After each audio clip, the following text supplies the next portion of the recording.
આકરા ઉનાળાની શરૂઆત થઈ ગઈ છે. અનેક જગ્યાએ લોકોને પીવાના પાણીની તકલીફ પડી રહી છે. લોકો કકળાટ મચાઈ રહ્યા છે, એટલે કે લોકો માંગ કરી રહ્યા છે કે ચોખ્ખું પીવાનું પાણી અમને સમયસર ક્યારે મળશે અને પૂરતા પ્રમાણમાં ક્યારે મળશે. તેવામાં ગોત્રી હોસ્પિટલ, મિત્રો, ગોત્રી હોસ્પિટલ જ્યાં દર્દીઓ પોતાની સારવાર કરવા આવતા હોય છે, ત્યાં જ પાણીનો કકળાટ જોવા મળ્યો છે, એટલે કે ત્યાં જ પાણી નથી મળી રહ્યું.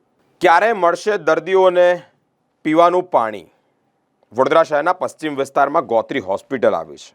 ત્યાં તાત્કાલિક વોર્ડ અને અન્ય જગ્યાઓ પર પીવાના પાણીનો અભાવ જોવા મળી રહ્યો છે. ગોત્રી હોસ્પિટલમાં બહારથી આવતા દર્દીઓ પાણી ન મળતા જ પરેશાન થઈ ગયા છે. બહારથી આવતા દર્દીઓ પાણી માટે વલખા મારી રહ્યા છે. મિત્રો, સરકારી હોસ્પિટલ છે.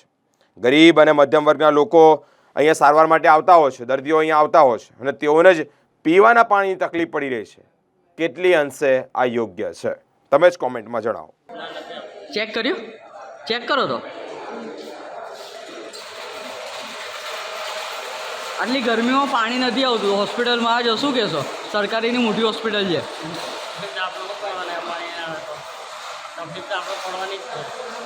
કઈથી આવો છો? જંબુસરથી આવો છો. એટલે શેના માટે આવે? કોઈ ટ્રીટમેન્ટ માટે આવે? હવે પાણી અહીં નથી તો શું કરશો?